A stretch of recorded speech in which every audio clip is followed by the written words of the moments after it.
আশা করব আজকের ভিডিওটা তোমাদের কাছে ভালো লাগবে। পুরো ভিডিও স্কিপ না করে দেখার অনুরোধ রইল। এখন চলে এসেছি আমি উচ্ছেগুলো কাটতে। তো এই উচ্ছের বীজটা পেকে গেছে, তার জন্যই আমি ফেলে দিচ্ছি, না হলে নিয়ে নিতাম। নরম উচ্ছে যদি হয় নিয়ে নেবে। তো উচ্ছে তোমরা সবাই কাটতে জানো, আমি ঠিক এই রেসিপির জন্য কেমন একটা সাইজ নিচ্ছি সেটাই তোমাদেরকে দেখিয়ে দিচ্ছি। দেখো এই সাইজটা। তো এইভাবে দেখো আমি প্রত্যেকটা উচ্ছে কেটে নিয়ে তোমাদের সামনে চলে আসছি। এখানে উচ্ছেও কেটে নিয়েছি এরকম করে, মোটা মোটা করে আলু কেটে নিয়েছি কিছুটা, আর পেঁয়াজ কেটে নিয়েছি, টমেটো আর কাঁচা লঙ্কা। তো বাদ বাকি যেগুলো লাগে সেগুলো পরে দেব। আর এখানে কড়াই এখন বসিয়ে দিয়েছি, কড়াইয়ের মধ্যে দিয়ে দিচ্ছি তেল। তেলটা গরম হয়ে গেছে, এখন আমি উচ্ছেগুলো দিয়ে দিচ্ছি প্রথমে। এখন আমি উচ্ছের মধ্যে দিয়ে দিচ্ছি স্বাদ মতো লবণ, আর দিয়ে দিচ্ছি হলুদ। উচ্ছেগুলোকে খুব ভালোভাবে আমি ভেজে নেব।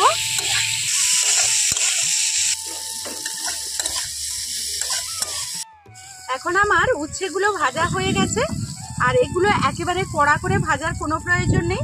এখন আমি তুলে নেব। ওই একই কড়াইতে আবারও একটু তেল দিয়ে দেব। এখন আমি এখানে দিয়ে দিচ্ছি কেটে রাখা আলুগুলো। সেম একইভাবে আমি একটু লবণ দিয়ে দিচ্ছি একটু পরিমাণ হলুদ। একইভাবে আলুটাও খুব ভালোভাবে আমি তেলের মধ্যে ভেজে নেব।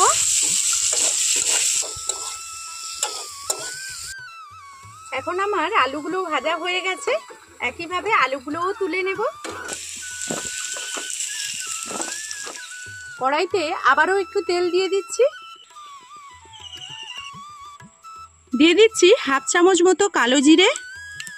কেটে রাখা পেঁয়াজগুলো দিয়ে দিচ্ছি।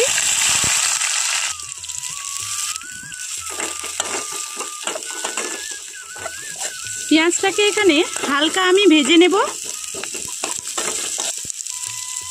আমি কয়েকটা চিরা কাঁচা লঙ্কা দিয়ে দিচ্ছি। তোমরা চাইলে এখানে পুরো কাঁচা লঙ্কা, না হলে এখানে গুঁড়ো লঙ্কা দিয়েও এই রেসিপিটা করতে পারো।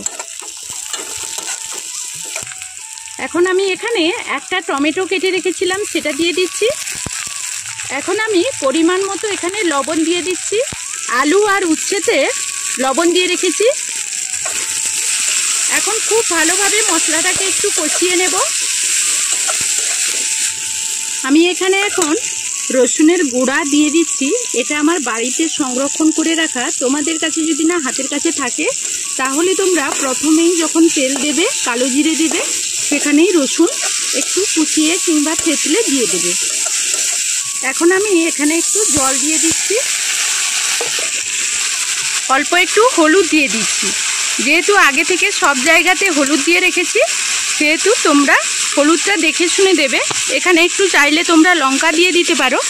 আমি লঙ্কাটা দেব না, আজকের কাঁচা লঙ্কাতেই যতটা ঝাল হবে সেইটাই রান্না করব। এখন আমি মশলাটা খুব ভালোভাবে কষিয়ে নিয়েছি, আর এখন উচ্ছে আর আলুটা যে ভেজে রেখেছিলাম সেগুলো এখন দিয়ে দেব।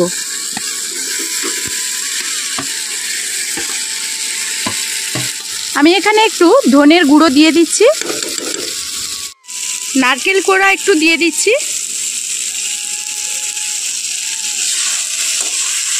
এই সব কিছু এখন একসঙ্গে একটু মিশিয়ে নেব। এখন 1 মিনিট মতো আমি সবগুলো মশলা সবজি ভেজে নিয়েছি।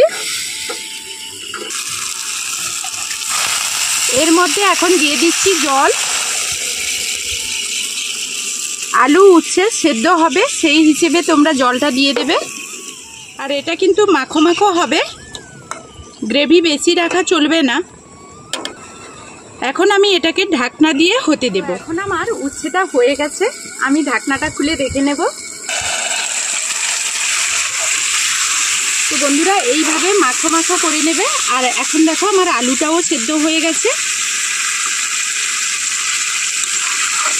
এখন আমি একটু গরম মশলা দিয়ে দিচ্ছি। তোমরা চাইলে এখানে এই সময় একটু চিনিও দিতে পারো, আমি চিনিটা দিলাম না। আজ আমার উচ্ছে আলুর এই রেসিপি রেডি হয়ে গেল। যদি তোমাদের এই রেসিপি ভালো লাগে সুন্দর একটা কমেন্টের অপেক্ষায় রইব। তো বন্ধুরা, আজকের মতো ভিডিওটা এই পর্যন্ত। ফিরে আসবো নতুন কোনো ভিডিও নিয়ে। ততক্ষণ সবাই সবার পরিবারকে নিয়ে ভালো থাকবে, সুস্থ থাকবে।